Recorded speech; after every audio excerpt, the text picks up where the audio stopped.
28 people on. We have about 28 folks on, so I'd say that's a good number. So we'll call the meeting to order. And if we can get a roll call, please.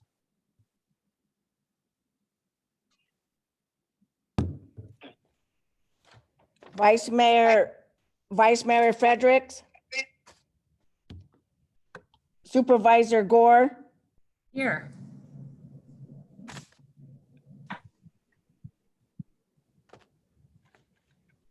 Hopefully you heard me. I'm here.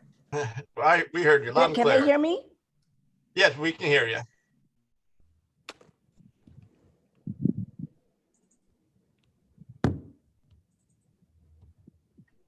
Hello? Hello? Hello? Can you hear? Yeah, here I go. Vice Mayor Fredericks. Supervisor Gore. Here. Mayor Kolaski. Here. Supervisor Saylor.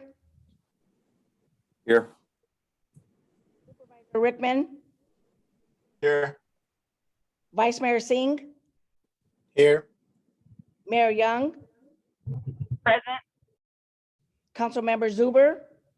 Here.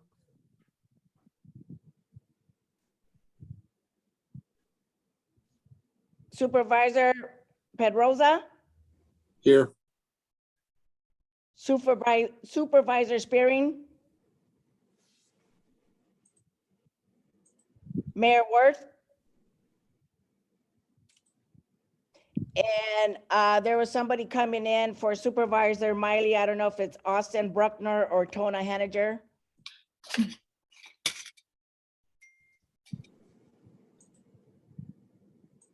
We have a quorum, Chair.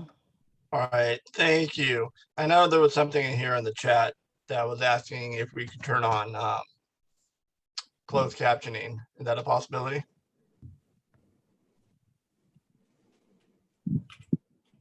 I don't know that we know that feature, Mr. Chair, but our IT person is online. Vic, can you look into that and see if it's a possibility?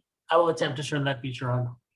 All right, thank you. All right, can we have the executive directors introduce their staff for us?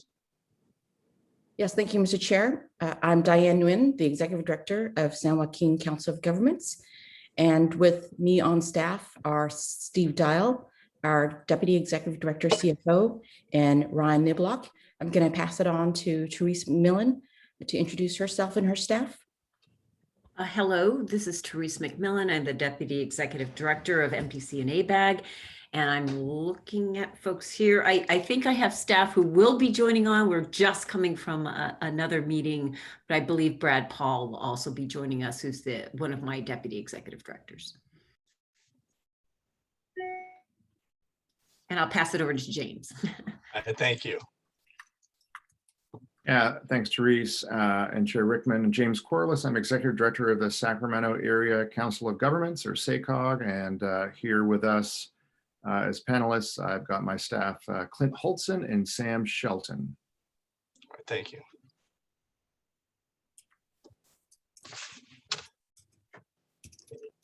Anyone else? Seeing. If I could, sorry, Chair, if I could make one request. I think we have one of our board members, Lucas Frericks, who needs to be promoted to a panelist. I just got a note from him. All right. Thanks.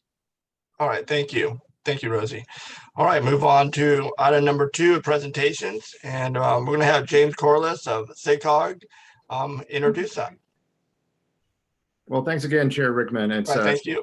It's an honor to introduce our guest speaker, and I hope my internet is going to survive here, and you can hear me okay. I have known our speaker, John Robert Smith, for quite some time, from over a decade, and I'm delighted to say, as a colleague, as a coworker, as the chair of my former board of directors, but really as a friend and a mentor as well. We're really lucky to have John Robert here today to speak to the working group, the Megaregion working group. John Robert Smith is chairman of Transportation for America, where he plays a lead role in advising on national transportation policy, on passenger rail issues, on public transportation issues, on smart growth issues. He's an advisor at Smart Growth America. He was the CEO and president of Reconnecting America for many years before he joined the board of Transportation for America, where that group did really important work connecting transportation and transit and passenger rail and land use. He was the mayor of Meridian, Mississippi for 16 years and draws on so much of that experience.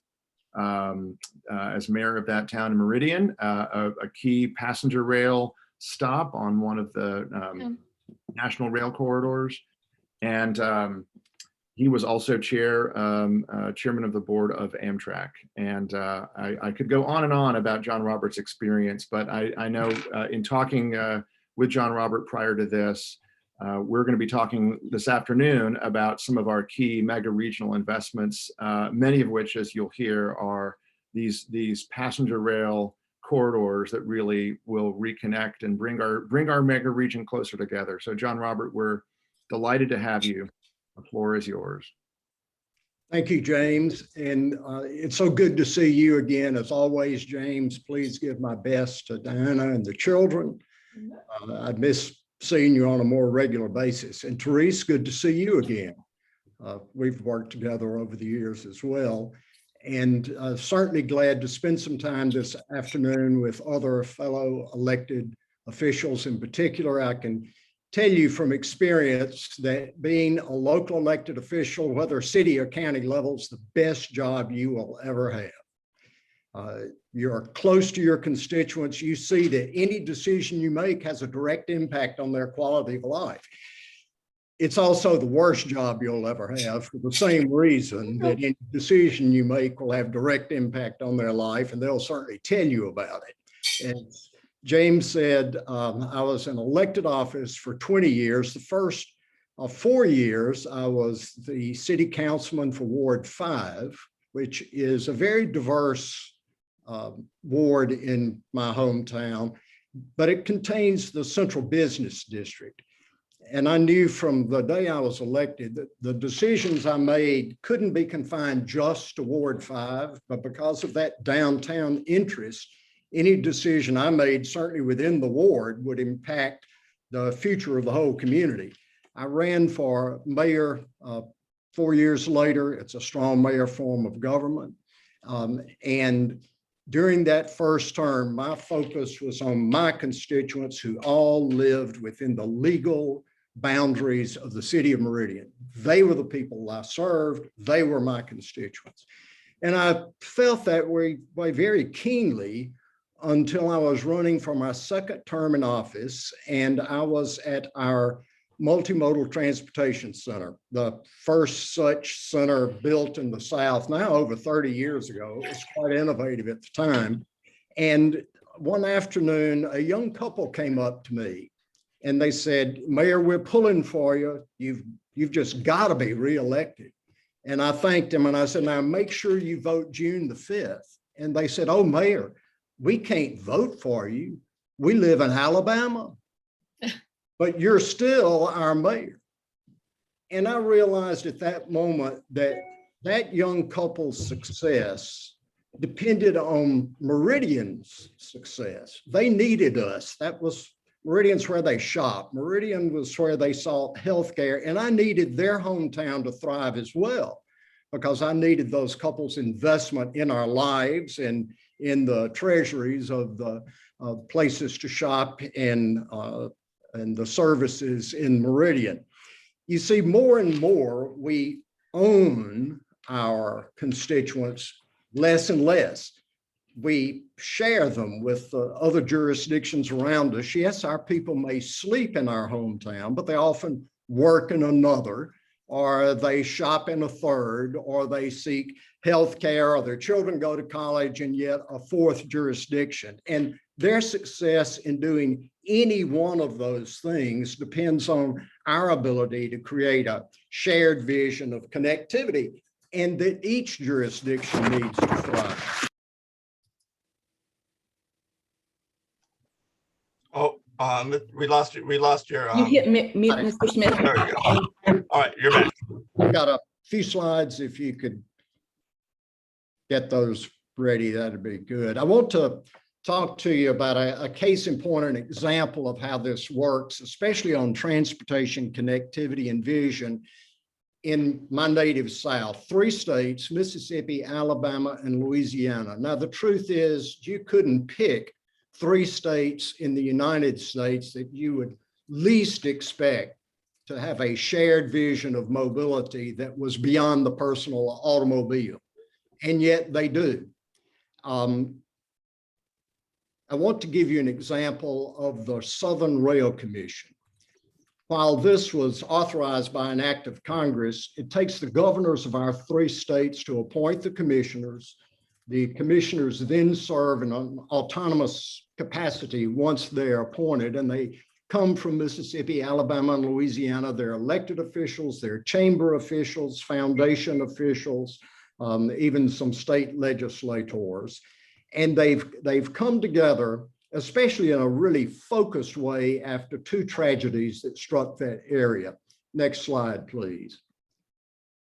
So you will see the vision that they have for these 3 states, but also flowing over into Florida. Some of the rail corridors are national corridors, such as the Amtrak Crescent, which runs from New York to New Orleans through Mississippi and Alabama into Louisiana, or the city of New Orleans from Chicago all the way down the country, down the side of Mississippi into New Orleans. But then they have routes that they're developing along the coast between Meridian and Dallas-Fort Worth, or wholly within Alabama, or wholly within Baton Rouge to New Orleans within Louisiana.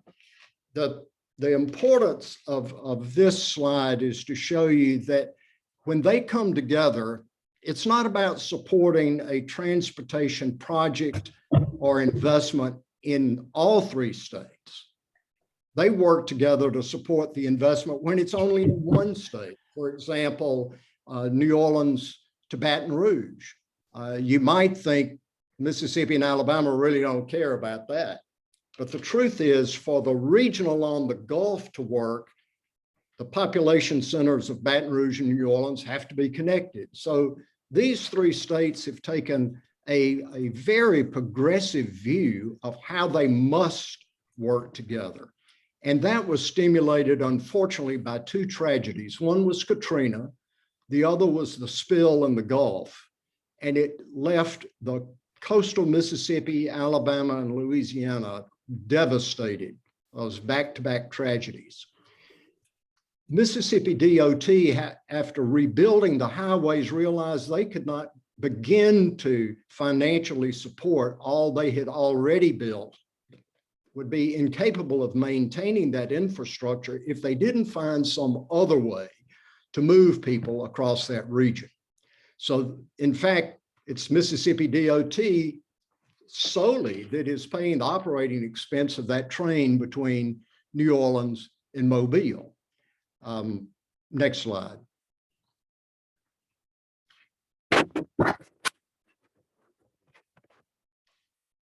So the focus I want to share with you today is the New Orleans to Mobile route. You see the 4 stops in Mississippi that are served by that route.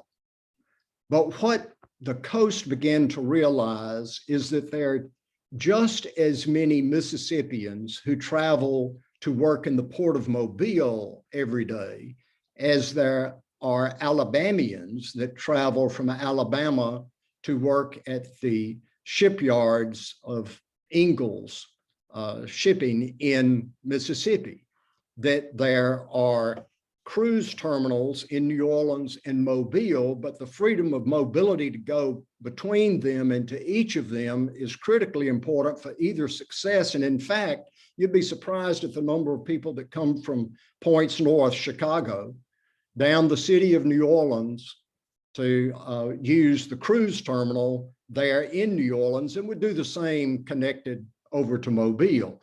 When you look at the cities in Mississippi, you think about the gaming Now, the gaming institutions are extremely competitive, but the more they've realized if they can get more people into that region of Mississippi, and knowing that US 90 is bumper to bumper now, that they each can increase their share of that market. And the competition between Biloxi and Gulfport has always been very fierce, very jealous of one another, yet they have come to realize that the new aquarium in Gulfport isn't going to remain viable just with Mississippians going to that aquarium. It's going to take visitors from all across the Gulf and other parts of the country to make that a success.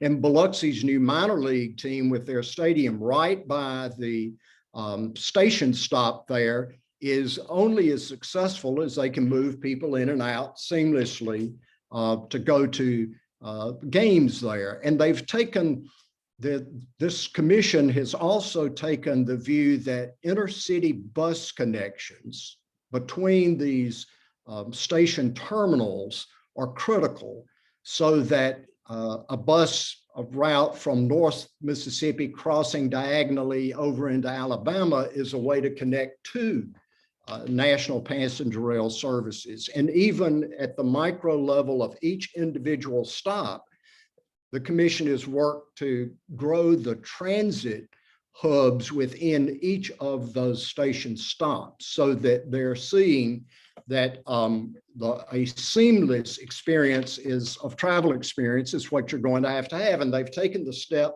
also to plan together so that on this train, which should begin to run in 2022 from New Orleans to Mobile, and it will actually be very competitive with the automobile as far as trip time. And of course, the whole time you're on that train will be a productive trip for you, whether it's in work or relaxation, that they're going to tell the story of the coastal South when you step on that train, not when you step off.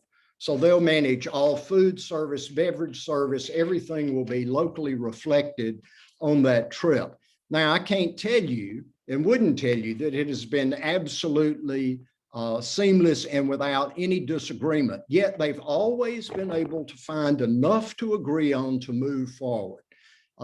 Currently, right now, Alabama is not visionary when it comes at this moment with the elected officials in support, but that hasn't stopped the effort.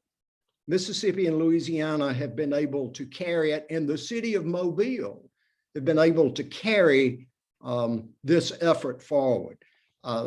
So this kind of cooperation has led to national recognition. You will find that the Department of Transportation, the new Secretary of Transportation, the Federal Railroad Administration, and Amit Bose, the new administrator there, they recognize that this is a surprising cooperative effort in 3 states you would least expect it of. And in fact, the efforts of the shared states in accomplishing a rail transportation vision with appropriate transit connections integral to it has also captured the imagination in the House and the Senate, and you can see the work of the commission reflected in both the House bill, the T&I bill, which is very robust in transportation investment, and in the Senate bill. Both bills are very similar, a little different order of magnitude, but very similar in policy. And you also see it reflected in the new compromise between the White House and the Republican Democrat senators that have worked together to have a bipartisan transportation investment. The reason they have been noticed at the national level is because they can deliver, and they deliver because they listen to each other and work together and they allow each other to have wins that don't include the other state. These are committed individuals, and I think they provide an example of how you can take 3 national corridors linked with state-supported corridors, linked with transit in localities and in the region, and provide for a robust economic recovery for this part of our 3 states. In Mississippi alone, this train will leverage $240 million a year in extra income to the state of Mississippi, to the 3 counties that occupy the coastal part of Mississippi. We have been able to demonstrate and share the economic impact, the return on investment that each of these investing parties will receive.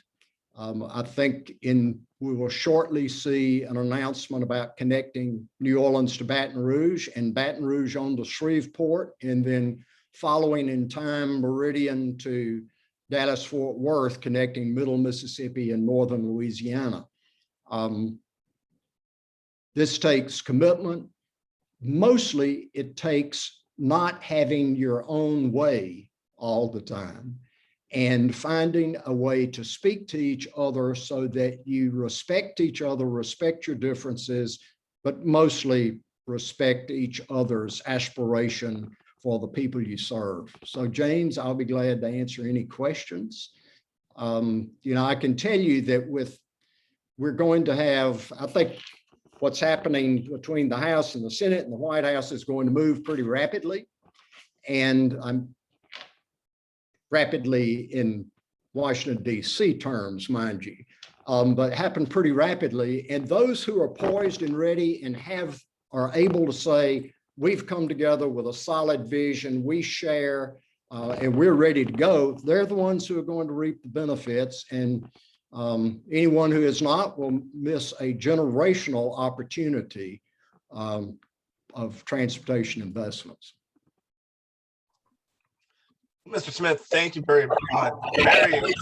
Very educational. Only question I have for you, during the fall, is it Ole Miss or the Tide?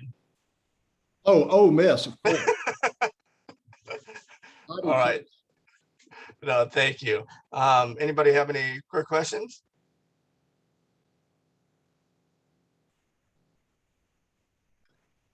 I just want to say I appreciate the fact that you have come together from different jurisdictions, cities, counties. I'm sure competitors in many ways, yet you've been able to put that aside, certainly for this afternoon and others as we move forward to think collectively for your people. And that's going to breed success for you. Well, thank you. I know we have a few questions here. Supervisor Gore? Thank you. And I don't know if it's so much of a question, but just an appreciation of you sharing with us what's happening in that region and really encouraging us that allowing others to have wins, even when we don't necessarily win ourselves, right? Because it benefits the greater whole. And I'm currently sitting in North Lake Tahoe. It's part of our region, but we just launched microtransit between 2 counties and two states. And that's really exciting, but it's taken a lot of work. And so as we embark on efforts together as a mega region, looking at transportation in this greater area, it's a good reminder that we may not always win on our project, and our project may not be the first one, but sometimes we have to get out of our own way to help the other jurisdiction be successful. So I just appreciate that reminder. Well, thank you. And you're right. We do have to let each other win.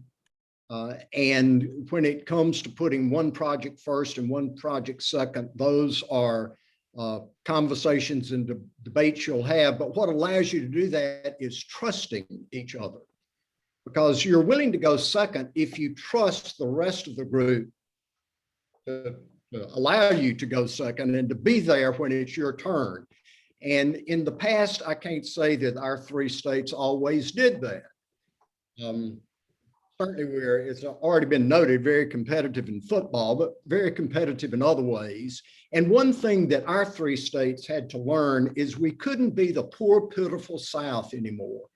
we had played that for 150 years. It just doesn't work anymore. It's time for us to stand up, and it's time for us to say, we've put money in the game.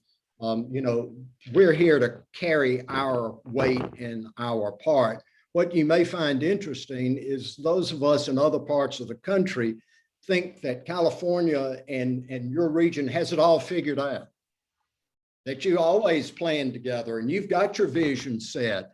And just as you probably assumed that we in the South have not had any kind of vision that is progressive,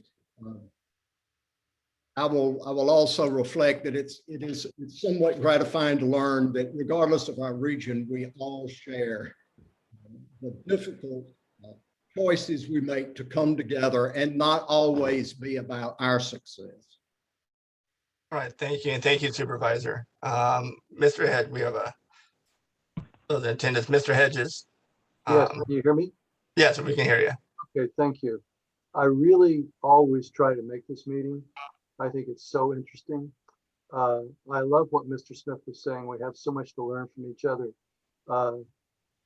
We've had people on from LA that give us an overview of what they're doing. And I would just like to say that we do have a lot to learn. I was so in hopes that we'd get faster closure on high-speed rail. But it looks like now the Dallas and Florida area will complete high-speed rail before us. When I first heard about the Houston to Dallas, I wondered, what do you do when you get off there? Do they have real transit? Turns out they've got 90 miles of light rail connections to the airport. And so we have some things to learn from other people, even people sometimes as opponents. And just a shout out, I'm glad to see James Corliss. He was really a mentor of mine early on when I got on MT as an advisor, and I've always been thankful for that. Thank you very much. All right, thank you, Mr. Hedges. Roland. Thank you, Mr. Chair. And Mr. Smith, I just want to tell you how deeply I appreciate your closing remarks, advising respect and trust for each other and the people that you serve. And I wish that your Caltrain counterparts could be on this meeting because that would have been really helpful, bearing in mind what happened at this morning's board meeting. Thank you. All right, thank you, Roland. All right, we're going to move on, but Mr. Smith, thank you very much for your time, and thank you, Mr. Corliss, for your great introduction. So move on to item number 3, refresh our March meeting, June agenda overview and purpose, and we have Executive Director of COG, San Joaquin COG, Diane Nguyen. Thank you, Chair Rickman. I wanted to walk the Megaregion Working Group through what you've done up to this point, what this meeting agenda will accomplish, hopefully, and then what we hope as staff to take the feedback from this meeting, come back to you in September for your last meeting of the Megaregion Group of the year. In March, this group approved a set of investment principles. I'll give a shout out to Ms. McMillan at MTC, who was the author of those investment principles in collaboration and concert with, of course, myself and James Corliss. In those investment principles, which are attached, and I will not go through them, they became the guiding framework for the agency staff. We use them to narrow down the list of projects to be discussed at this meeting. As a reminder, what we wanted to accomplish as an overall agenda this year by the group, and it is a high bar. I will say this has never been done before in terms of the magnitude of the Megaregion partners getting together and pulling together so many projects at a single time in order to brand them as Megaregion priorities. And that's the overall focus of this year's efforts by the Megaregion Group. In the investment guidelines and principles, staff had a heavy task. We all started with a list way long of projects that connected the Megaregion, and we honed them in very judiciously and thoughtfully against the principles that this group directed us to do. In the end, we ended up with a list of 4 projects from each region that we will be presenting to you in the next item that we felt most connected to those principles. And this is a discussion item. We're looking to hear from the members of this group whether staff was on target, whether we need to consider any other things that we may have missed, as well as any questions that you have of staff in our process of narrowing down this list. For the next meeting in September, as I mentioned, it is our goal to bring back, based on your feedback, a final list of projects for action. And that action, what will happen is it will be our direction as your staff to go forward with this brand of Megaregion projects and seek out, as one voice, seek out the funding opportunities that will put to work the aggressive schedules and move these projects forward in terms of putting them in action. So that's what the overall roadmap is for the Megaregion group. And I'll stop there and see if there are any questions. All right, anybody have anything before we move on to item number 4? When we'll be going over the priorities. All right. Thank you. All right, don't see anyone. Thank you, Diane. So move on to item number 4. Again, this isn't an action item. This is just for discussion and feedback. So candidate Megaregion capital project priorities, and it's going to be led by agency staff. So MTC, how about you guys go first? Put you on the spot there. Terrific.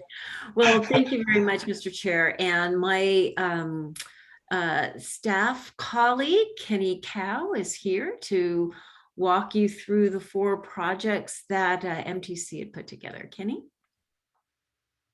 Yes, thank you. I wasn't sure if I was supposed to share my screen or if you can share it, Kenny, that works, but we can share it too, but if you can share yours. Sure, I'll go ahead and share mine. Give me one moment. Okay. Well, thank you everyone for the floor, and thank you, Diane, for the opening remarks. So we have 4 projects that we are nominating for this exercise, and I'll go ahead and jump right in. There we go. So we have our 4 projects. We have 2 projects that are mainly on the roadway side and 2 projects on the transit side. Our first one is in Solano County. It is the I-80 westbound Cordelia. I call it truck skills, but the official name is the Commercial Vehicle Enforcement Facility. And as you can see, it generates a lot of traffic. This is a key area in between the Bay Area and Sacramento and points east. In Solano County on I-80, which is a major trucking route to and from the Bay Area. What it would plan to do is to relocate and reconstruct an inadequate truck skills facility there that was constructed in the 1950s. And so what happens is there's a large backup of trucks coming into the Bay Area, because this is on the westbound side, and it backs up into the travel lanes, the general purpose lanes, creating some additional backups. And also when the trucks merge, there's not enough space for them to merge, and that causes additional backups. So what this project would do is to relocate that, extend those ramps, and hopefully alleviate a lot of those issues. Great news that this project did receive $24 million in Senate Bill 1 Trade Corridor Enhancement Program funds for final design. And that project will be ready for construction in fiscal year 25. And about 127 million is needed. And that leverages a lot of other funding sources, including Regional Measure 3, which has about $100 million for that project. Our second project is on the Port of Oakland. As you know, this is our major, the largest port in Northern California. It is the Roundhouse Truck Electric Vehicle Charging Infrastructure and Parking project. And this project is in Oakland, adjacent to the Port of Oakland. It would construct electric vehicle truck charging infrastructure to allow trucks to charge at the port, as well as to construct parking to alleviate parking in the surrounding area, the West Oakland area, which is very much impacted by the Port of Oakland's activities. It would reduce congestion and emission at the port. Currently in scoping, and the port is looking for about $12 million for final design and construction could start as early as fiscal 2024. This project actually was going to be nominated in the past cycle of TCEP, but unfortunately the port had to do some other things given the pandemic. So we're hoping that this will be a good project for the next cycle of TCEP. The third project is Capital Corridor South Bay Connect. And so this one is on the Amtrak a Capital Corridor line between Oakland and Newark. And what that would do, the project would propose to transfer trains from the current Oakland and Niles subdivision, which is shown in blue, to the Coast subdivision, which is in orange. And that provides a more direct link between Oakland and San Jose. And that would improve reliability and travel times to San Jose.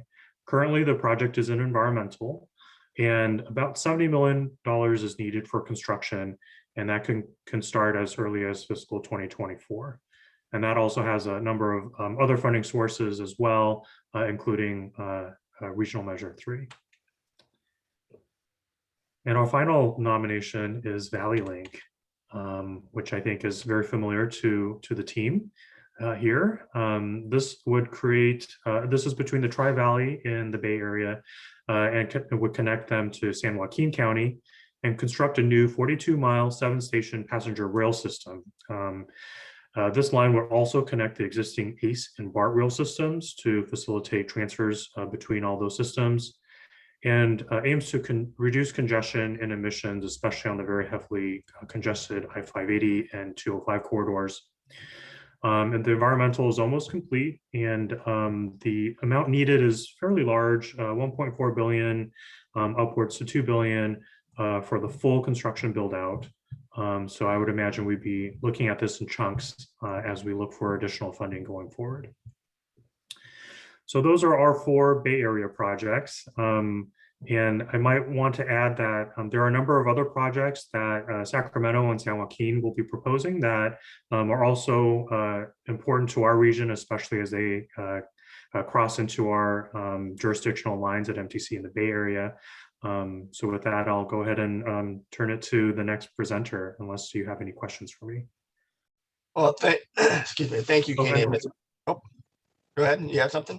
I think Therese wanted to add. Sorry. Oh, I'm sorry. Yeah, and I just wanted to wrap up that particularly with the Capital Corridor project and the Port of Oakland project, even though the actual location, physical location of the improvements are what you might say is farther south than the mega region that we've envisioned, they're essential for the entire transit corridor and freight corridor stretching into both the San Joaquin and Central Valley area, particularly on the freight side, and going north to Sacramento. So again, it's illustrative of the reach of the types of projects that would characterize a mega region, in that particular space. So just wanted to highlight that as it aligns with the principles we brought before you. Thanks. All right, thank you. Thank you, Ms. McMillan. Thank you, Kenny. Before we go to questions, we're going to go through all the projects first, and then we'll come back to questions. So we give everybody the opportunity to have the same amount of time. So we'll move on to SJCOG. Thank you, Mr. Chair. I wanted to introduce Ryan Niblock, who will be presenting the 4 mega regional projects from the San Joaquin region. Thanks, Diane. Can you hear me? We can hear you, Ryan. Okay, so I need to be promoted to a panelist so that I can share my screen. Done. Wonderful, thanks, and good afternoon, everyone. Ryan Niblock, Senior Regional Planner. Give me one moment and I'll get my screen shared here.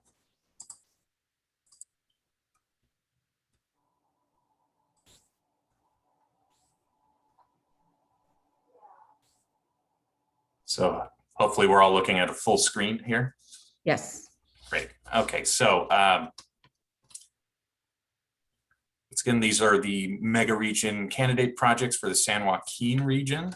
So the first project out of the gates is our State Route 99 120 connector project. And the image you see here is that particular interchange in the early afternoon looking southbound onto State Route 99.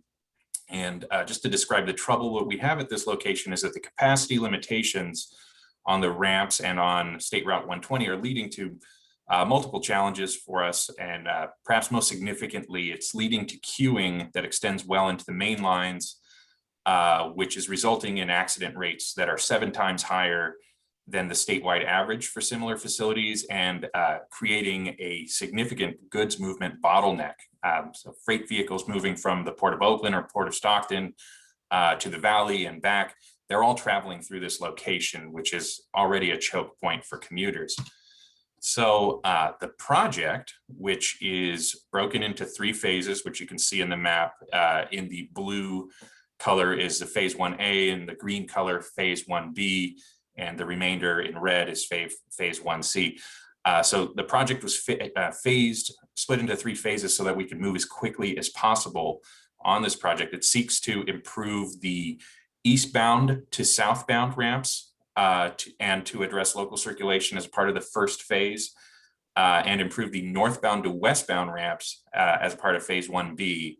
So this project is on as accelerated a schedule as possible, and San Joaquin region has significant skin in the game here through the assignment of multiple regional fund types to get this project moving as quickly as we can.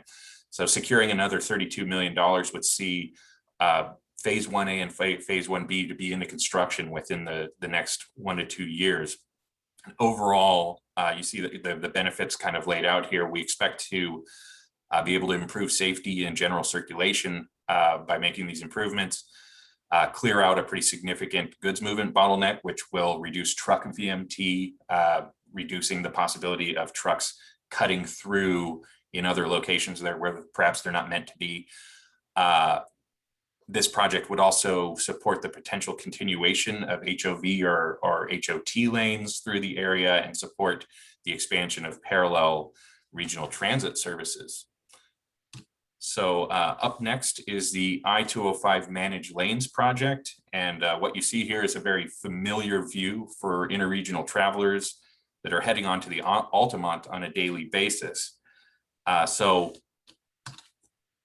We have a project that's being worked on here where the goal is to alleviate congestion on our most heavily traveled corridor, including incentivizing high occupancy vehicle use and improving regional transit options. And by doing so, we think we can reduce congestion in the area, we can improve regional mobility, we can improve freight movement through the area, improve overall corridor travel times, increase just general throughput for people and goods. So this is an illustration of the entire project area on 205. I'll add that our initial project study reports on this identified high occupancy vehicle lanes for the location, but based on the success that we've seen on I-580 of the HOT lanes in Alameda County, we are considering hot lanes here as a strong possibility.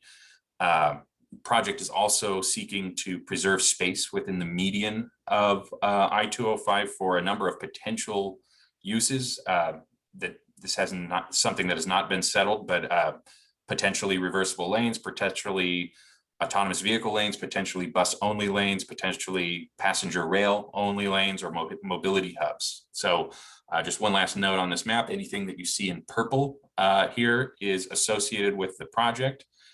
And anything that you see in yellow is something that's it's another project that's happening in parallel, either being done by City of Tracy or Caltrans. So there's a lot of focus in this area. So I also wanted to share kind of a general corridor design concept. So this is a standard segment of I-205 now. We would expand the footprint, increase capacity, here's illustration of a potential hot lane, and then what it would look like with right-of-way designated for a yet to be determined bus only, rail only, et cetera, type of use. And we believe that this kind of highway project is, this is policy alignment for the way that the state is moving. You look at the way that CapTI is shaping up. This is the kind of project that we think would be very competitive. This project is in its environmental phase now, and public outreach is underway as well. These are fully funded and underway. Design is set to begin in 2023. So what we're looking for is ways to fund right-of-way capital, which we know will be here sooner than we think. Next, we have the Central Valley Gateway project.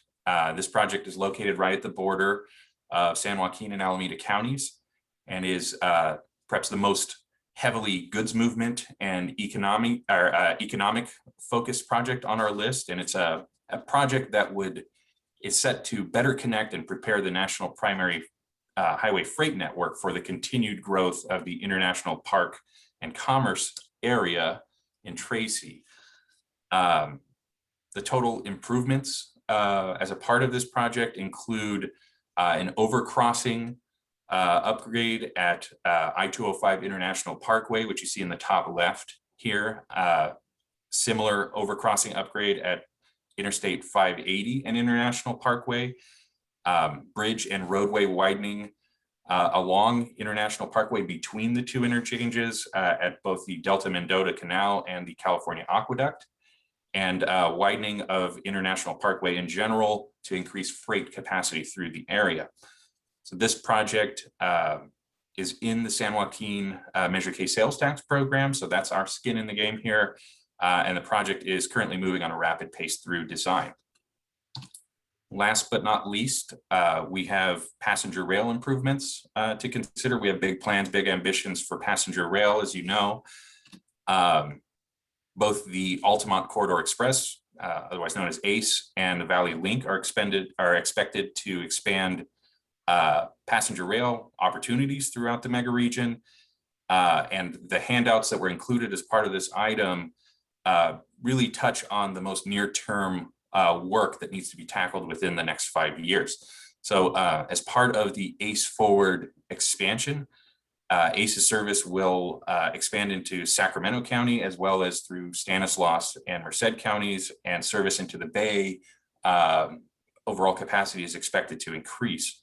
And to accommodate all of this expansion, the North Lathrop transfer station and the Ripon multimodal stations have been identified for improvement. New station tracks and platforms would be constructed at both locations. New surface lots would be constructed, and specifically at the North Lathrop station, we have a pedestrian overcrossing to connect the parking with the station. These are the kinds of projects that are absolutely critical for the kind of passenger rail capacity increase that we're planning for. Additionally, we have the Elk Grove double track, which would create a 4.4 mile long second main track into the North Elk Grove station. This would allow for increased train speeds through the area and would be needed to support having 4 daily round trips into Sacramento County for the ACE train. And then lastly, we have the San Joaquin component of the Valley Link project, which would improve the Union Pacific Railroad right-of-way up to the county line. Construct a station and platform to accommodate the new service that would be planned, as well as an ops and maintenance facility. I'll just finish one last note about ACE. Those projects are identified in the Measure K sales tax as well. So that's skin in the game from the region.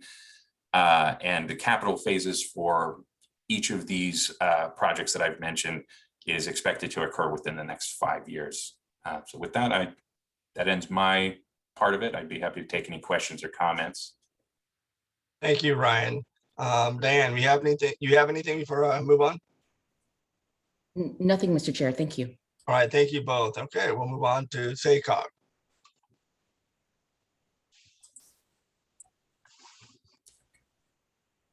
Good afternoon. If Good afternoon. someone could promote me to panelist, I could share my screen. There you are.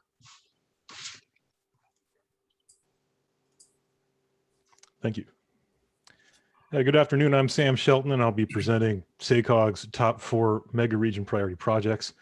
And I'll start off by describing some of our interregional travel demands that we see in both our long-range travel demand models and some of our big data sources. Last March, you would have heard from the Bay Area Economic Council about how commuter trips grew over the last decade, how there's still uncertainty about some of the housing trends during the pandemic and if older patterns will bounce back, and how the pandemic accelerated some of the e-commerce shift from bricks to clicks. But today I'll share some of the data from the Sacramento region's perspective about where that interregional travel is happening. Looking back at the 2016 count data, we can see that 55% of the interregional travel through our main gateways from our region happens along 3 corridors, westbound I-80 to the Bay Area, southbound 99, and southbound 5 to San Joaquin. And when we look at big data sources from the fall of 2019 prior to the pandemic, we can trace where those trips ended outside of the SACOG region, where 39% of the trips on I-80 in Yolo County end in either the Bay Area or San Joaquin County. And we can say the same thing about 12% of the business 80 trips in the heart of Sacramento also do that, along with 32% of the State Route 99 trips south of Elk Grove and 43% of the I-5 trips south of Elk Grove. So how do these numbers help shape our mega regional priorities? Let's start with some of our highway investments. Our region remains one of the last major metropolitan areas in the country without any form of tolling or express lane network. And pricing our highway network and feeding our transit service frequency along those corridors are vital components of our greenhouse gas reduction strategy. 2% of our 19% target relies on a priced highway system. And those pricing signals not only help feed demand for increased transit service along those corridors, but also help pay for those operations. 6% of our 19% target is attributed to non-single occupant vehicle travel in the region, which includes more frequent transit service. So the 2 legs of our region's future priced network on I-80 and I-5 have early managed lane construction phases that line up well with interregional travel right there at the heart of our region on this map, and not spread out across many of the other counties' areas. These corridors are part of our higher frequency transit areas that will have 15-minute transit service. And we expect the number of homes and jobs in these areas to more than double by 2040. The more frequent transit service and strategically serving higher densities of people along these corridors is an important piece of our mobility services that will increase access to jobs and transit by more than 300% by 2040. When we focus solely on measuring congestion relief for these projects by 2040, that story is more of a mixed bag. On I-80, when we're modeling congested vehicle miles traveled for multi-lane express lanes, we do see congestion reduced by 50% while daily volumes increase by 18%. But on I-5, those multi-lane express lanes are helping prevent some of the worst growth-related congestion, so growth that's happening on I-5 north of downtown Sacramento. It's still projected to grow to over 168% of today's congested VMT, while those volumes increase by 32%. Both early phase Caltrans projects are in environmental and should be cleared by 2022, making them good SP1 candidates in the future. Constructing the ultimate projects could cost nearly $1 billion, but there are early phases of these projects, such as on I-80 on the Causeway, that start at $125 million.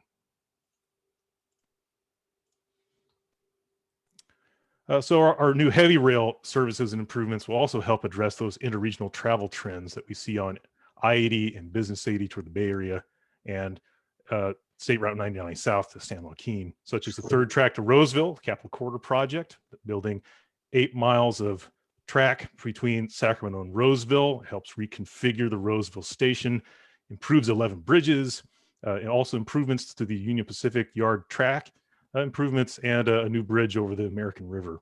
But really the benefit is 2 additional round trips from Roseville, helping to add passenger rail frequency without sacrificing Union Pacific Railroad freight operations. Final design will be complete by end of this summer, and should they address their $68 million funding gap, construction can begin as early as June 2024. There's also the Valley Rail extension with the ACE train for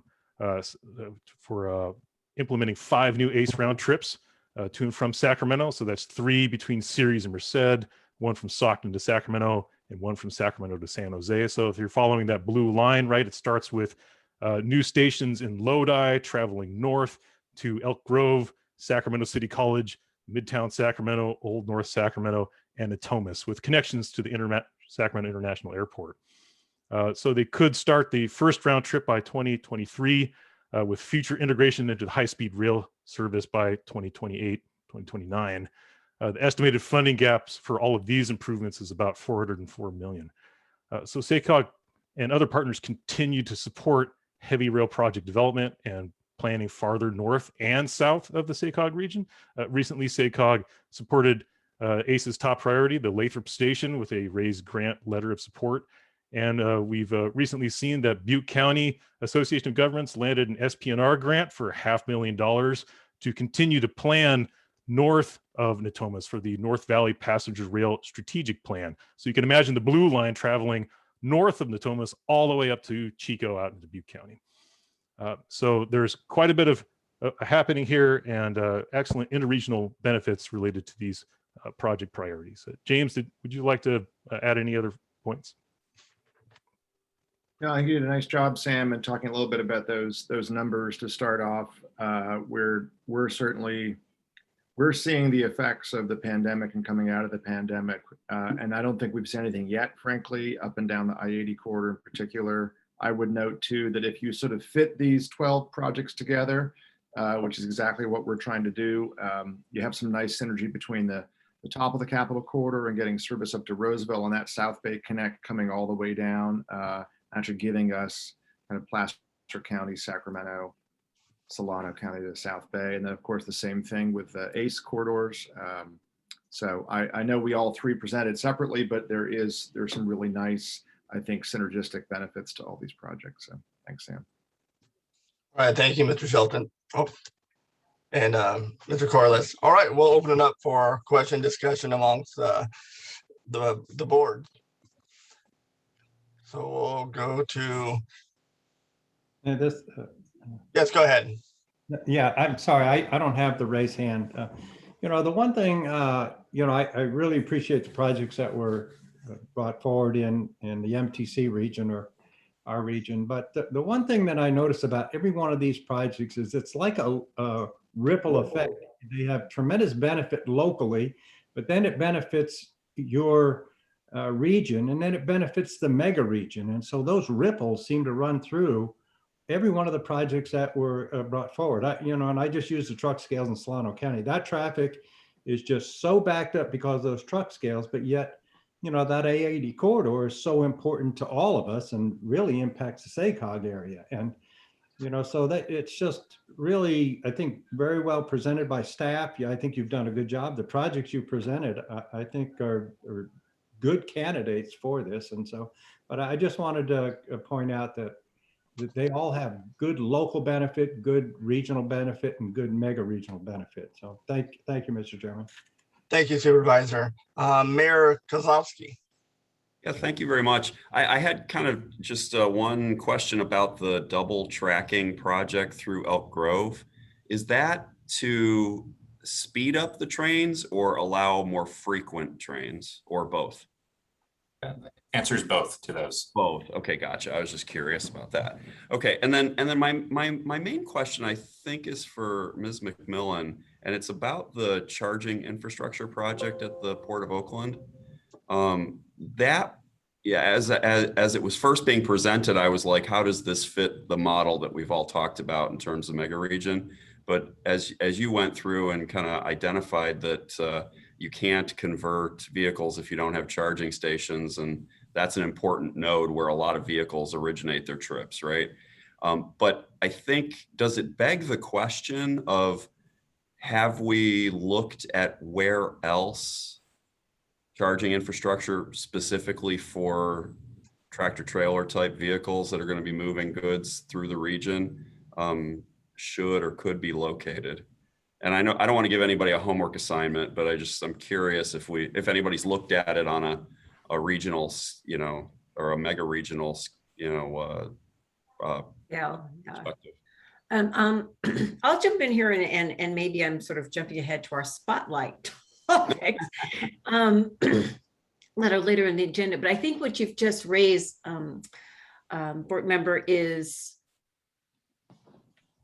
we identified some specific projects, but just as importantly, I think, is for the mega region to identify the types of projects, programs, larger statewide investment priorities and whatnot. And I think electric vehicle stations is exactly the type of very ambitious, hugely important climate-oriented focus that, if not thought through carefully, can leave gaps or not pick up the things that are specific. So your question is really important. We absolutely know and can see the potential to get them kick-started at the port, but it does open up the question, well, what is more, what is that master strategy and how does that roll out? So I think that your observation that there's continuing work, and I think this speaks to what John Roberts was saying earlier,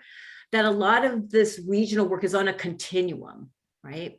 That, some projects are ready to go to construction in the next 5 years. Others, like in James' area, it might take a longer bit of time, but preparatory work needs to be done. And overlaying all of that is a wraparound policy that permits these investment priorities to develop and strengthen and manifest over time as well. And so maybe that's a roundabout way of responding to your questions, but that's a thinking we've had as to the overall investment paradigm that we'd like to have for the mega region. Well, I guess then with that in mind, is having charging infrastructure for trucks at the Port of Oakland, is there a little bit of a chicken and egg thing going on there where you can't really have those trucks if you don't have charging, right? But you don't need the charging until you have some trucks. So how do you scale that project so that you put the base infrastructure? I'm assuming that project is scaled in some way where you put some base infrastructure in and then can expand it as you go. But I'm just wondering, I get in my truck and have my containers on it that came off of a ship at the port, and how far away can I get from the port before I have to charge again?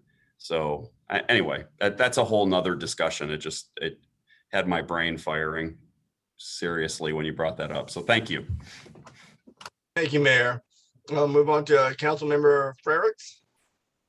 Yeah, thanks so much, Mr. Chair. Appreciate that. I just wanted a couple quick comments. Firstly, just want to thank staff for the work on this item. And, Diane had asked us all sort of for some feedback and other staff, of course, as well. And it's sort of, I think this group of projects really hits the mark in terms of the sort of items we've been talking about for a number of meetings now. And I think that, just even right now, we're whatever, 1:30 in the afternoon, and Interstate 80 is already basically, the makings of being completely unbearable through, the sort of this corridor, both in Solano and also in Yolo and other parts of Sacramento region. And I think, that's just, it's Friday, sure, but 1:30 in the afternoon, it seems like that's, it's not an exception anymore. It's becoming the norm. And I think that this sort of batch of 12 projects, I think, to Director Spearing's comments about the sort of ripple effects, local impacts, but then the ripple effects throughout the mega region, it's a really good balance of moving people via transit and autos, as well as goods and freight movement throughout the mega region. And so thank you for this work. And I'm really supportive of sort of trying for us to as the three MPOs to try to sort of batch these as regional priorities. Thank you, council member. Supervisor Saylor. Thank you, Mr. Chairman. So I also want to thank the executive directors for bringing this set of projects together. It's very interesting to shift our focus, as John Robert Smith talked about with us earlier, from our own region, which is already a shift focus for local elected officials, to the mega region. So to see the extension of BART into San Joaquin, and to see the intersection challenges in Solano County, and to see the managed lanes on the highways coming in over the Altamont, to see these different connecting points, I think was very valuable for us. I think that as we think ahead for 5-10 years from now, I expect that the people involved in this conversation will be looking at a different kind of project, a project that isn't a list of pieces, but rather a larger systemic view of the mega region. And that's really exciting to see this beginning here, and to anticipate that as we continue to mature in our mega region conversation, we'll begin to envision projects that don't just meet at the boundaries of our three regions, but actually integrate the transit, the mobility systems throughout these three regions.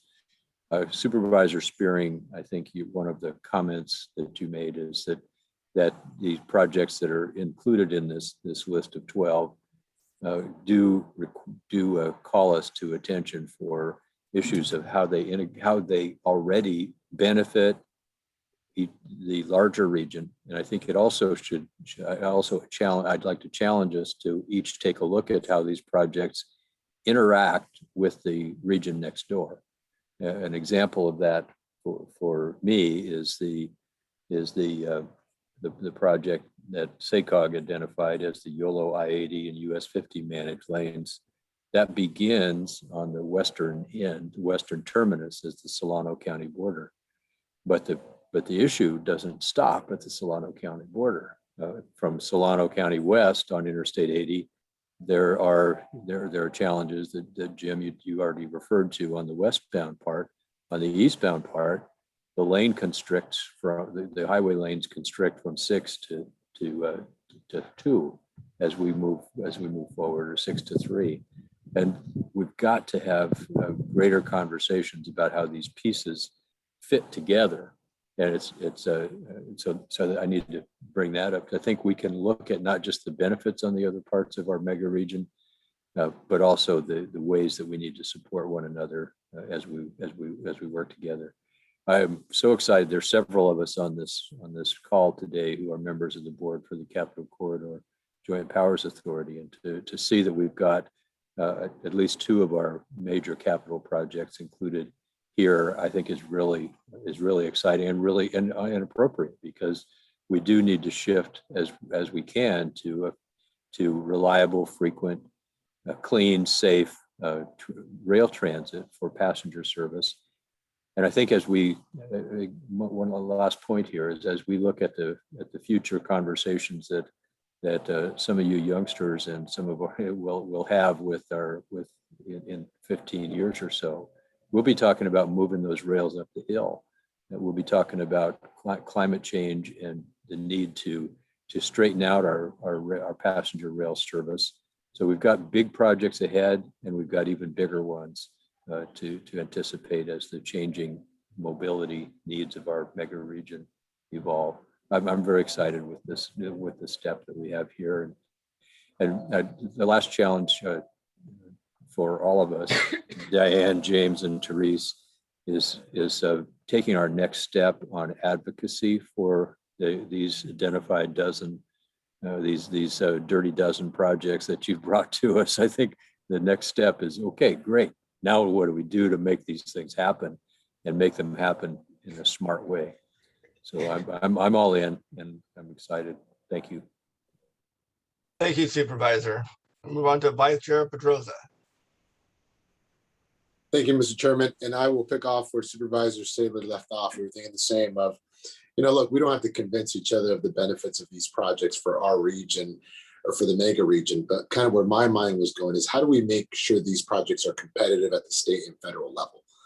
And I think that's what we need to spend some time on, understanding the vision of the state, what are the objectives, state and federal level, and really start augmenting the narrative around how do we make these projects competitive for that? Because ultimately, I think that's where the opportunity is going to lie, is try to leverage those dollars at the state and federal level.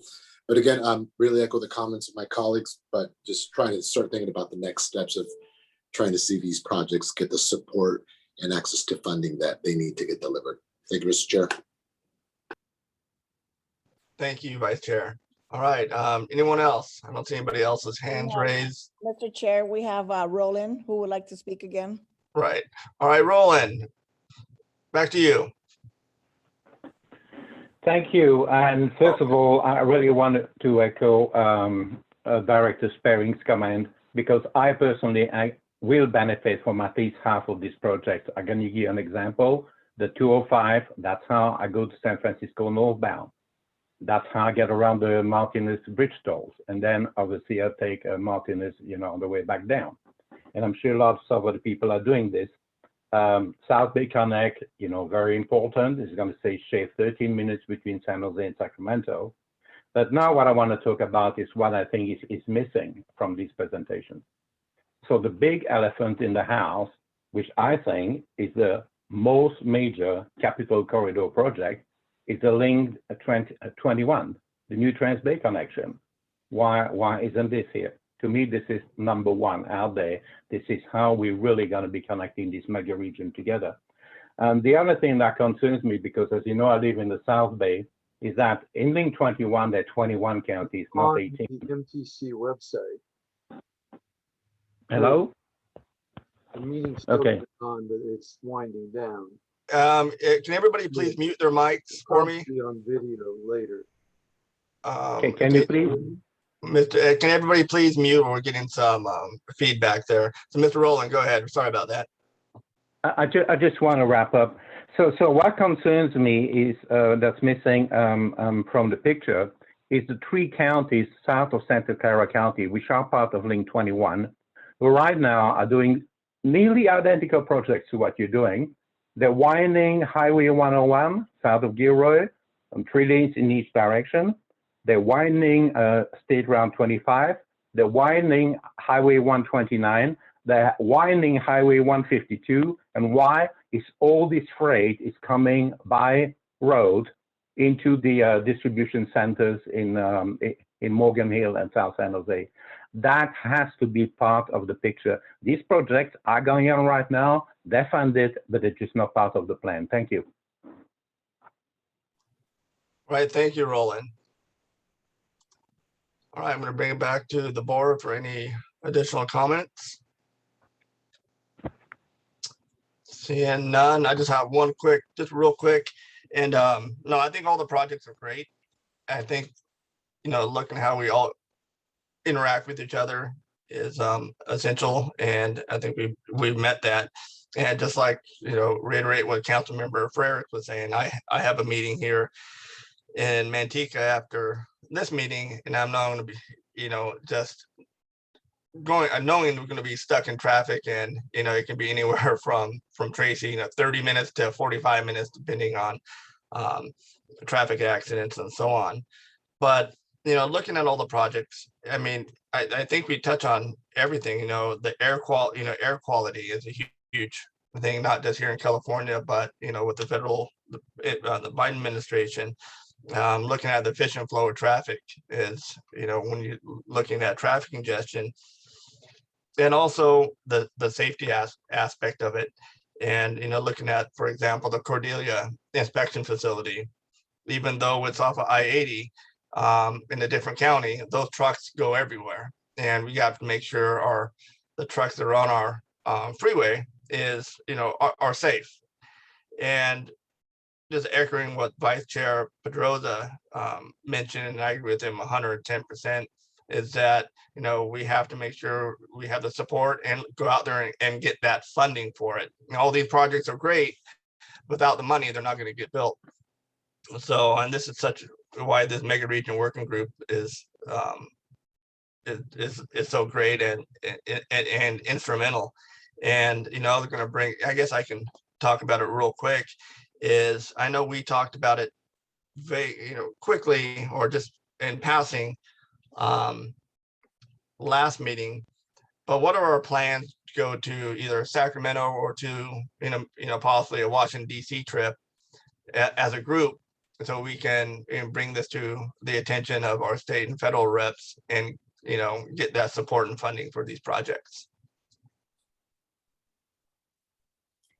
If I can jump in, Chair, yes, on please. the question, that's something that staff will develop as part of a plan of action of options to direct us regarding the next steps. On that docket is a proposal, what I would call the Megaregion road trip, a proposal for this group to go to Sacramento and or DC. And at this point, I would propose both, staff would propose both, and lay out what that exactly involves. I can say all of our regions certainly have a great deal of experience doing that with our respective boards. So this is not anything that's new. What's new and groundbreaking is us doing it as a mega region. So that is something that we will flesh out for September. And I'll mention that a little bit more in September. And then later in the agenda, I will address the next steps related to funding strategy and plan of action. All right, thank you, Diane. And we did have a quick comment from the public here. This came in. Gerald Cawthon, can you hear me? If so, go ahead. Yes, I can. My name is Jerry Cawthon. I'm the president of the the Bay Area Transportation Working Group. We try to follow all of this as best we can, and we have exactly the same objective that I think you have, which is to somehow make it all work more in a more balanced way, more seamless way. In the last 10 days, I've watched or listened to quite a few such discussions. Yours was right on target as far as good coordination is concerned. I've also heard a very good discussion by the MTC Blue Ribbon Committee, the seamless transit people, along with AB 629, the Trans-Bay Rail Study, of course, and finally MTC's Plan 2050. Everybody has the same objective. But what bothers me is at some point along the way, a new element gets into this, which is the actual decision process in negotiations, which leads to the projects that get funded, state and federal. My concern is that that breaks down all of these good ideas unless there's a lot of care taken to make sure that they don't. Somebody gets in there with some influence, and pretty soon somebody's project gets way ahead of what it might do to achieve the objectives that we're all talking about, you're talking about. So that was just my concern. Thank you. All right, thank you, Mr. Cawthon. All right, don't see any more hands up, so we're going to move on to item number 5, the spotlight for the planning project concept priorities, and discussion led by executive director. So MTC, you want to start out? Oh, I'm sorry. Yeah, MTC. No. Do you have well, anything? I was hoping that one of my other colleagues All might right. jump I in can the actually, line at this point. We can move on. We can move on. Let's I go can to jump in. SJCOG. Diane, go ahead. First off, I want to thank you, all of the technical team, as Steve Dial led the behind the scenes in the previous agenda item in getting all the technical experts of our staff together. And I'm very pleased that you all are as excited about that. I'll steal the phrase, that Mega Region Dirty Dozen, as we were when we finally got to that point. And we are wanted to not miss on another critical piece when it comes to identifying priorities in the mega region. The purpose of this item, which we call the spotlight, is to build a shelf. What we were constrained by in the previous item was to take our big list of projects, narrow it down to that Megaregion doesn't, we were constrained with project readiness. We know that when we are tasked to look for funds for these projects, among a lot of criteria, project readiness is always a key factor. Projects have already cleared big parts of their project development phases and are looking to seed money on right-of-way and construction phases. So as the executive directors discussed this dozen projects, we saw that there was a gap that we did not want to miss out on, an opportunity that we really wanted to bring in front of you. And that is take advantage of this Megaregion branding and talk about the priority of planning together. Not so much a project that can be constructed 5 years from now, but setting the table with concept planning and great ideas in order for us to build that project years from now.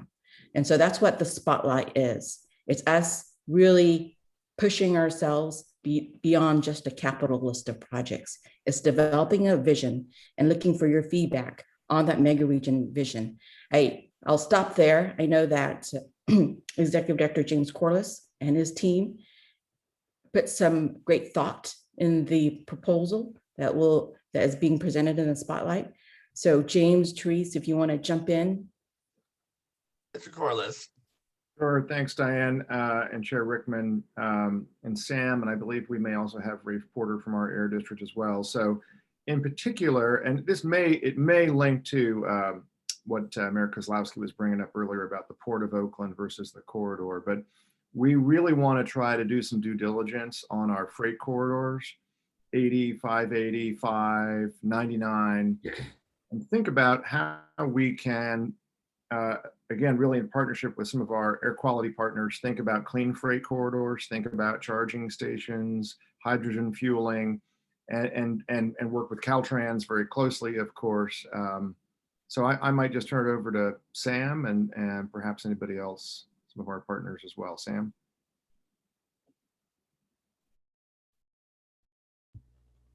Thanks, James. Although heavy-duty trucks account for only about 5% of the vehicles on our roads today, they contribute to disproportionately high, 23% of all transportation emissions. And by 2030, it's estimated that medium and heavy-duty trucks, electric trucks, could make up about 8% of all the trucks on the road between California, Oregon, and Washington. What we're proposing is to build off of a recently completed study, the West Coast Clean Transit Corridor Initiative, that looked across 3 different states that you see here on this map about where the truck travel is happening and where the likely charging stations ought to be planned. This study identified about 11 potential medium and heavy duty chargers in our mega region. Those sites could cost a total of over $200 million to improve. Half of them are about in the SJCOG region because we serve as this natural waypoint between I-80 and I-5 cross-state traffic. The planning and design of these charging sites for medium and heavy-duty electric trucks are more complex than the sites that serve electric passenger vehicles. They require more space, more maneuverability, that serve a wider variety of vehicle types, and they consume more electricity at a higher rate, which means they require more planning, more coordination with electric utilities to make sure the grid is prepared to support them. The Transit Corridor Initiative estimated about 3 to 5 years to plan and build medium and heavy duty chargers. So scoping this effort would require additional engagement with relevant stakeholders, exploration of public-private partnerships with relevant utilities and fleet operators. I know that Rafe Porter from Sacramento Metro Air Quality Management District is also here. If you wanted to chime in too, I'm sure he could answer questions and discuss their support as well.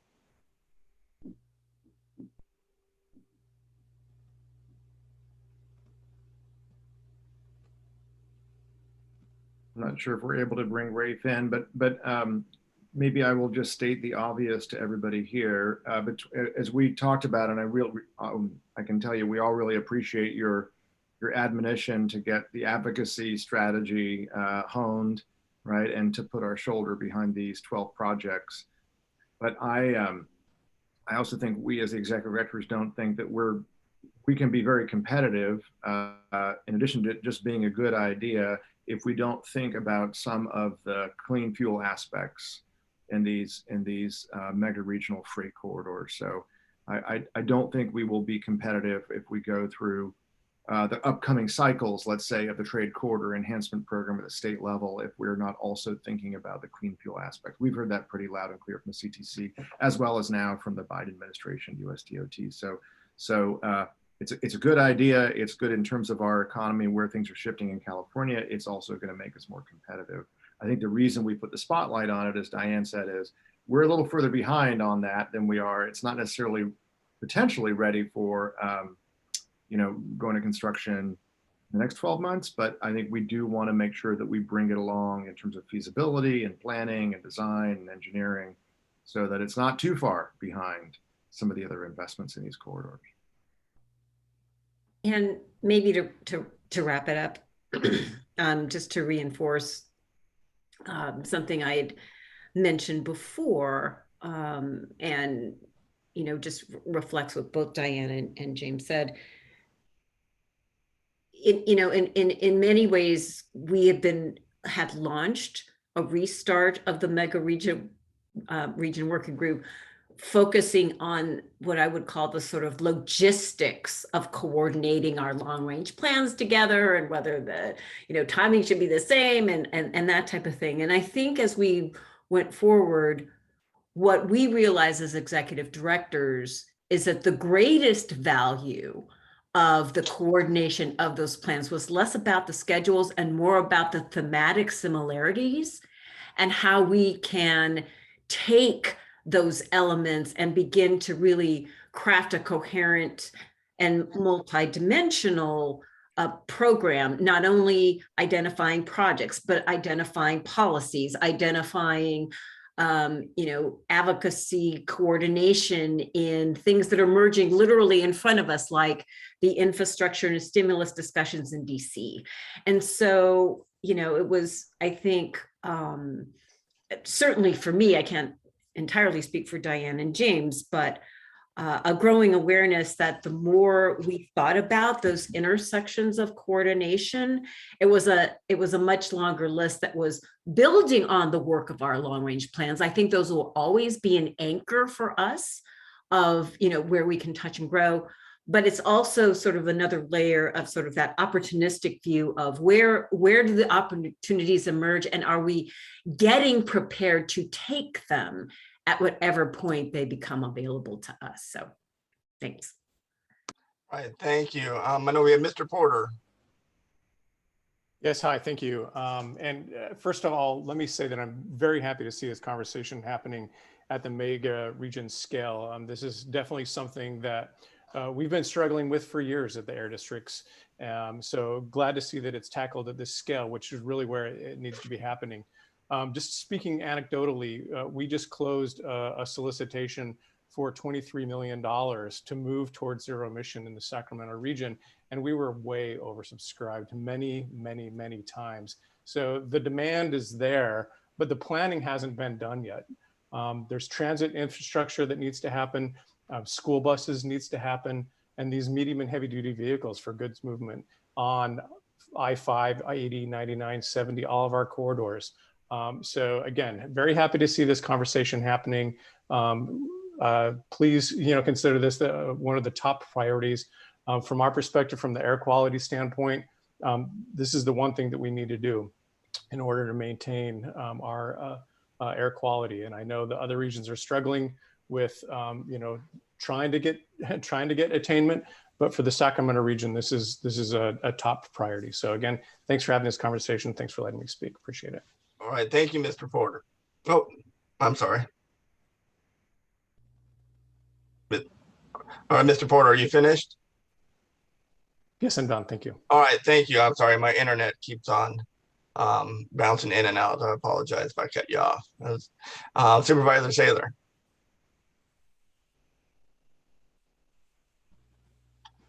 Thanks. Took me a minute to find my mute button.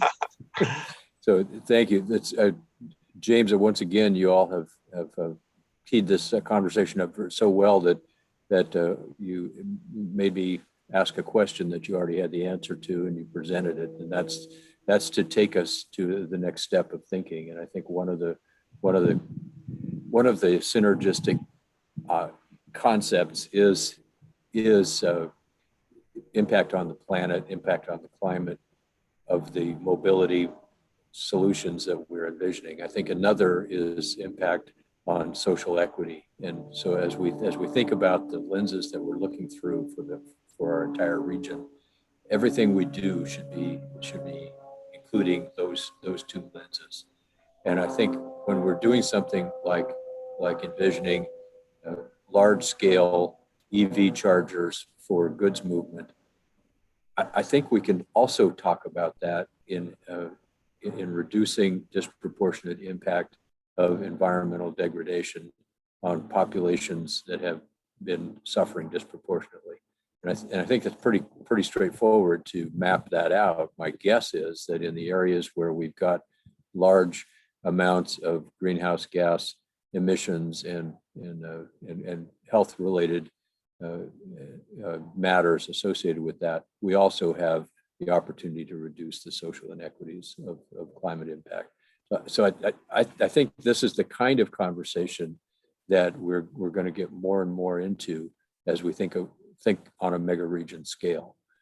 So I do think we've got to make ourselves stand out as something more than a list of projects, but an actual overall vision and brand for the mega region. And you've teed this conversation up very well for us, I think. Thank you, Supervisor. All right, I don't see any further hands from our board members, so I'm going to move on to public comment. And Roland, it's all yours. Thank you so much. So if you've been following the conversations in Washington, they're talking more and more about the involvement in the private sector. I think the most extraordinary one is the collaboration between NASA and SpaceX. But I hope you're all aware of the letter that Fiona Ma wrote to Congress, that is basically talking about rail, Brightline, what they did between Orlando and Tampa, and now what they're going to be between Las Vegas and Victorville. But coming back down to the subject at hand here, Tesla has already started deploying their infrastructure for charging their semis. They cannot launch their semis until the infrastructure is in place. So my advice to this commission would be to reach out to them and see what they're doing. Actually, I do know they're not going on their own. They're partnering with other companies, and see what they're doing, and see if there is any way that we can somehow complement what they are doing, rather than going it alone. Thank you. All right, thank you, Roland. All right, I don't see any other comments, so we're going to move on to item number 6, public comments. Anyone wishing to address the Mega Region Working Group on non-agendized items may do so at this time. Please use the raise hand feature or press 9 for phone participants. Mr. Chair, Roland has his hand up again. Roland, how you doing? It's all you. Hello again. Long time no hear. Yeah, really. Seriously, I would really appreciate if you could somehow invite your southern counterparts. They call AMBAG, AMBAG, Association of Monterey Bay, area governments, so that they can tell you what they're doing in terms of how they're enlarging their road infrastructure, but they're also enlarging their rail infrastructure. They need to come to you and present you what TAMC are doing, transportation area of Monterey County, all their new railway stations in Monterey and Salinas, how they're going to be connecting this stuff to Giro and all that. And it would be so wonderful if you could do this. That would really help me where I live, which is south of San Jose. Thank you. All right, thank you, Roland. All right, don't see any further public comment. All right, so we'll move on to item number 7, the wrap up and what's next up for Sacramento, or excuse me, for September. Dan. Thank you, Chair Rickman, and thank you, Mega Region members, for all your excellent feedback and direction to the staff. I think from my perspective, I was more than pleased to hear that the hard work of our dozen mega region projects pretty much hit the nail. I do know that we have some homework to fine tune, develop. We do have some comments throughout this meeting, and that's why we will be working hard on bringing a final formal set of list of projects to you for action in September. So that's number one. Number two, September, as a reminder, will be your last meeting of this year. And on the docket for September will be the vote of the new vice chair and chair as we pass the baton for the next set of meetings in 2022. On our rotation schedule, MTC will be leading the mega region group in 2022. In terms of what to expect in September, you will get a series of steps in a plan of action from staff. And those steps include, number one, a proposal about what an advocacy strategy will look like and what it will involve. We did discuss a little bit about Sacramento and DC. We'll put pen to paper and flush out those logistical details so that there is less concept and more understanding of what that may involve for your feedback and direction. Number two, we will also set the table in terms of what does an action on this mega region dozen mean in terms of pursuing funding. I will say you've got the best here in terms of the team and executive directors. This is what we do. We know the windows of opportunity of funds, not only on the state level, but on the federal level. We bird dog those things. And it's mentioned here several times. All these are great projects, and there are many great projects beyond this dozen list in each region. And what has been significant in securing that is strategy. And that strategy involves understanding the key themes and policies that are important at the state level and the federal level, and pulling out those speaking points and highlighting those features of the dozen projects. We at San Joaquin just finished our virtual trip to DC just this week, and we spoke to many federal representatives, and the themes we've heard, and many of them, if not all, resonate in this mega region list, focus on social equity and mobility. They're interested in projects that are environmentally sustainable, specifically air quality projects, projects that are thoughtful in being multimodal, not your typical putting down lanes of traffic, lanes of freeway travel lanes. And we also know that jobs housing balance, as well as goods movement, trade corridor, were federal themes. I can tell you all the mega region projects cover those themes in various levels of emphasis. So for September, we will call out as much as we can a detailed plan of action in terms of our next 6 months, our next 1 year in advocating for this mega region list. We're not going to do this blindly. This mega region board has actually set the table for staff in a meaningful way. In December, in your last meeting in December, you adopted a legislative platform of policy. And again, last meeting, you gave us direction on the thematic points and investment principles. So we're not flying blind. We appreciate that very clear direction. We'll pull in some technical details and describe what that funding strategy and approach should look like in order to collectively secure the funds that we're looking for on these projects. I think, let me see, look at my notes, make sure I covered everything. I'll open the floor to Therese and James, if you had any additional wrap-up comments or thoughts. I'm seeing none. All right, then that concludes my wrap-up. We do have a scheduled meeting in September. And again, on behalf of the staff and the executive directors, we really appreciate that feedback and the the joint excitement on the list of projects we presented to you today. And Dan, I just have a real quick question. When we come back in September, how are we going to move forward to, either go to the set or go to the Capitol or Washington, DC? Are we going to have a time frame, like dates, times? Are we going to be able to talk with the other folks and the other entities and see what's a good date and time for them? I mean, so how does that work? I know how it worked for COG. It's, we're going back in October. Is that something we're going to be able to do this year, or we're going to push it off to next year? Do we have a time frame?